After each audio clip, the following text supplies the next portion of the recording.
Hello good morning students. आज से फिर आप लोग को इस चैनल में स्वागत है। मैं आप लोगों को सेल बायोलॉजी पार्ट 8 में आज आपका सेल का अंतिम क्लास है और लास्ट क्लास है।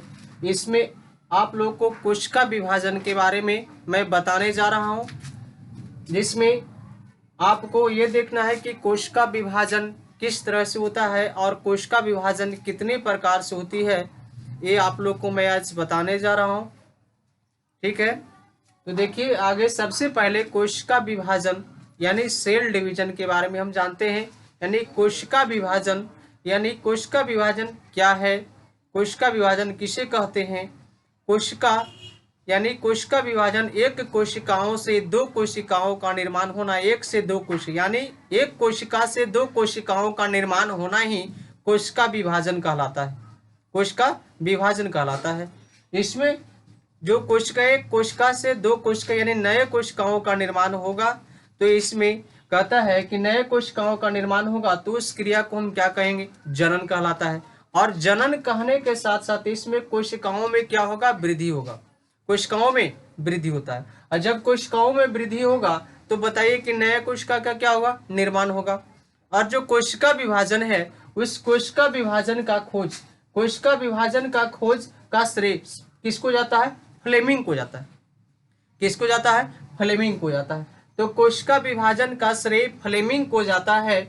यानी फ्लेमिंग है जो कोशिका विभाजन के बारे में सबसे पहले बताया था। अब देखिए, कोशिका विभाजन को कितने टाइप्स में, जो कोशिका विभाजन है उसको 3 टाइप में बताया गया। कितने टाइप्स में, 3 टाइप्स में बताया गया।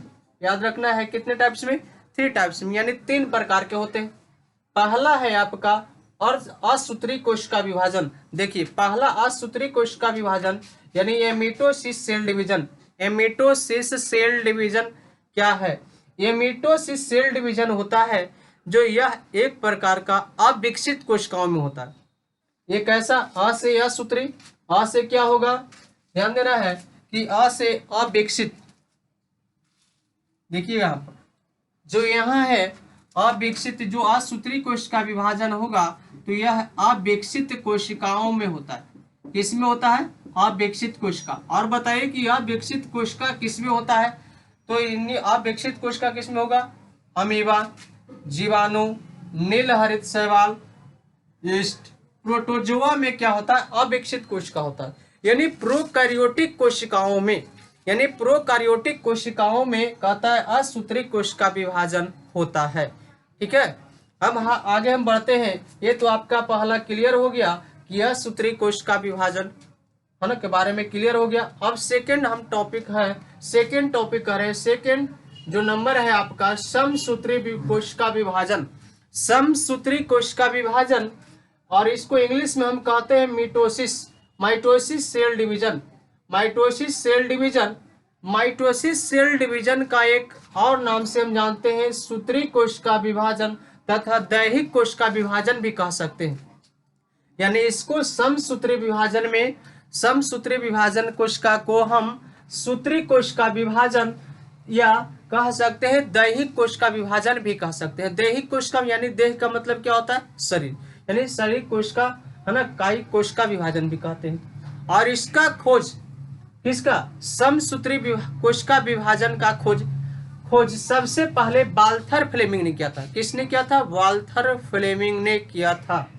अब देखिए, और जब वाल्थर फ्लेमिंग ने किया था तो सबसे पहले किस में किया था, तो पहले जंतु कोशिका में किया था। सबसे पहले जंतु कोशिका में खोज वाल्थर फ्लेमिंग ने किया था समसूत्री कोशिका विभाजन के बारे में।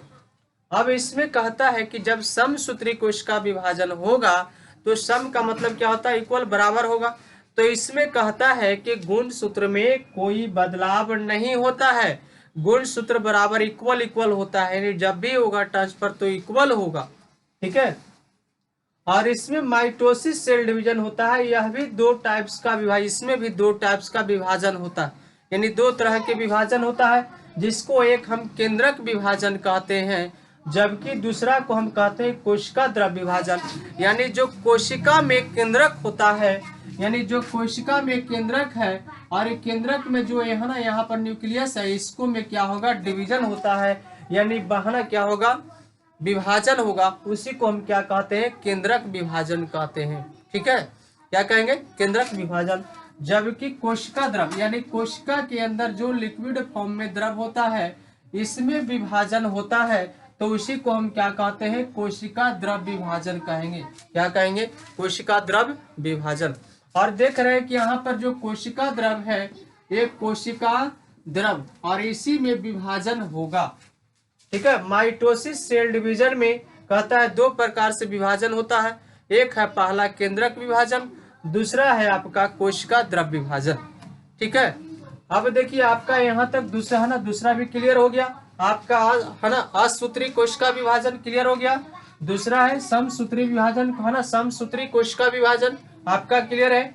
आपका तीसरा है अर्धसूत्री कोशिका विभाजन, अर्धसूत्री कोशिका विभाजन, मियोसिस सेल डिवीजन।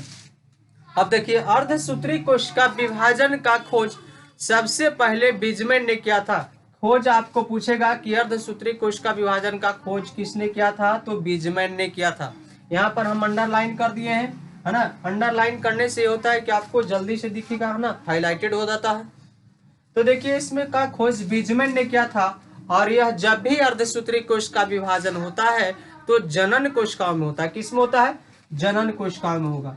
ठीक है, याद रखना है कि अर्धसूत्री कोशिका विभाजन किसमें होता है, जनन कोशिकाओं में होता है।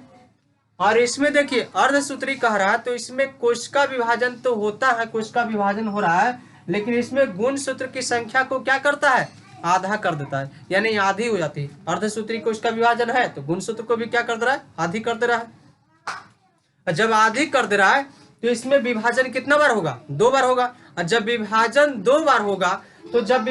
2 बार होगा तो इसके पश्चात कहता है कि 4 डॉटर सेल का निर्माण होता है। यानी 2 बार विभाजन होगा तो 2 दूना कितना हो जाएगा आपका, 2 दूना कितना हो जाएगा, 4, यानी 4 है ना, जनन पुत्री कोशिकाओं का निर्माण होगा, नया पुत्री कोशिका का निर्माण 4 होगा।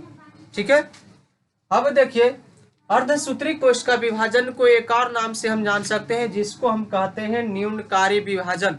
यानी अर्धसूत्री कोशिका विभाजन होता है जो एक प्रकार का न्यूनकारी विभाजन होता है। कैसा विभाजन होता है, न्यूनकारी विभाजन होता है। तो यह न्यूनकारी विभाजन होता है। आप लोगों को आज सेल डिवीजन आप लोग को समाप्त होता है। अगले दिन आप लोगों को नया टॉपिक हम लेकर के आएंगे।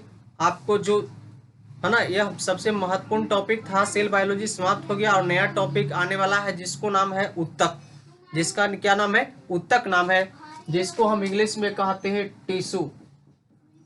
क्या कहते हैं, टिश्यू, जिसको हम हिंदी में कहेंगे उत्तक।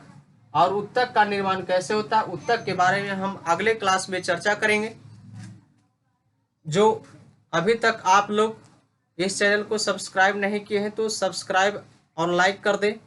और जो भी आप लोग को पिछले खाना मान लिया जो दिक्कत हो रहा है, वो नहीं समझ में आ रही कोशिका के बारे में, वो पिछले वीडियो में जाकर के जो वीडियो अपलोड किया गया है उसको जाकर के देख ले।